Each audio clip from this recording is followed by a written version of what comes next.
नीट paper फुटी प्रकरण आणि दिल्लीतील विद्यार्थ्यांवरील पोलिसांच्या लाठीचार्जच्या निषेधार्थ पुकारण्यात आलेल्या महाराष्ट्र बंदच्या हाकेला पुलगाव शहरात उत्स्फूर्त प्रतिसाद मिळाला। वंचित बहुजन आघाडी आणि विविध राजकीय पक्षांच्या वतीने पुकारण्यात आलेल्या या बंदमुळे पुलगाव शहरातील बाजारपेठ पूर्णपणे बंद ठेवून व्यापारी वर्गाने आपला तीव्र पाठिंबा दर्शविला।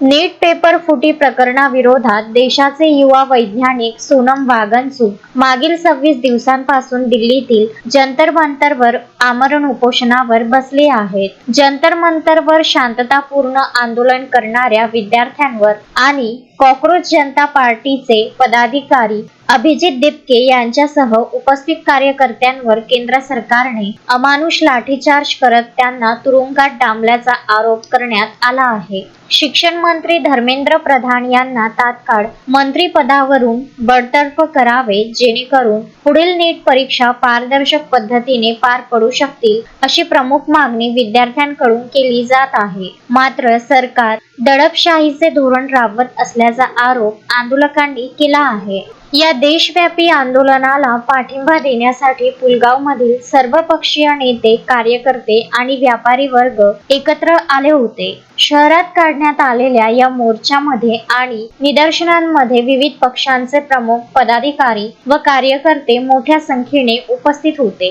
यामध्ये तुषार वाघ, आशिष पांडे, दीपक पुसाते, अनिल अंबाडे, बाबाराव पवार, सुनील ब्राह्मणकर, राजाभाऊ लोहकरे, अमित दादगल, श्याम देशमुख, पुंडलिक पांडे, धर्मेंद्र अंबाडे यांचा समावेश होता। कोणताही अनुचित प्रकार घडू नये यासाठी पुलगाव पोलिसांकडून शहरात ठिकठिकाणी चोख बंदोबस्त तैनात करण्यात आला होता। सर्वपक्षीय नेते व व्यापारी वर्गाच्या सहकार्यामुळे पुलगावमधील बंद अत्यंत शांततापूर्ण आणि यशस्वी पार पडला।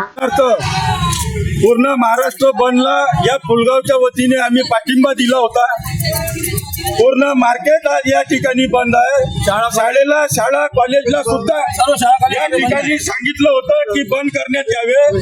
शाळा या ठिकाणी बंद नव्हती, तर आम्ही विनंतीपूर्वक या आरके शाळेमध्ये प्रिन्सिपलांना सांगितलं की आपण विद्यार्थ्यांना सुट्टी देण्यात यावी, परंतु या ठिकाणी या पोलिसांची दादागिरी अशी की तुम्ही शाळेमध्ये कशा पद्धतीनं जाता, शिक्षकांसोबत कशा पद्धतीनं बोलता, या पद्धतीचं वातावरण आज या ठिकाणी आपल्याला पुलगावमध्ये पाहायला मिळालं। माझी प्रशासनाला एकच विनंती आहे की आपण या विद्यार्थ्यांच्या भविष्यासोबत आहे की नाही, तुमचं प्रशासन या ठिकाणी या विद्यार्थ्यांसोबत आहे की नाही, हा प्रश्न या ठिकाणी सर्व जनतेला पडतो। पण या ठिकाणी सर्वांना सांगू इच्छितो की जर तुमचा मुलगा जर या ठिकाणी दिल्लीमध्ये जर तुमची मुलगी जर मारली गेली असती, तुमच्या मुलांवर जर लाठीचार्ज झाला असता, तर तुम्हाला कसं वाटलं असतं। म्हणून सर्वांना पुलगाव शहरातील जनतेला आवाहन आहे की आपण या बंदला पाठिंबा द्यावा। धन्यवाद।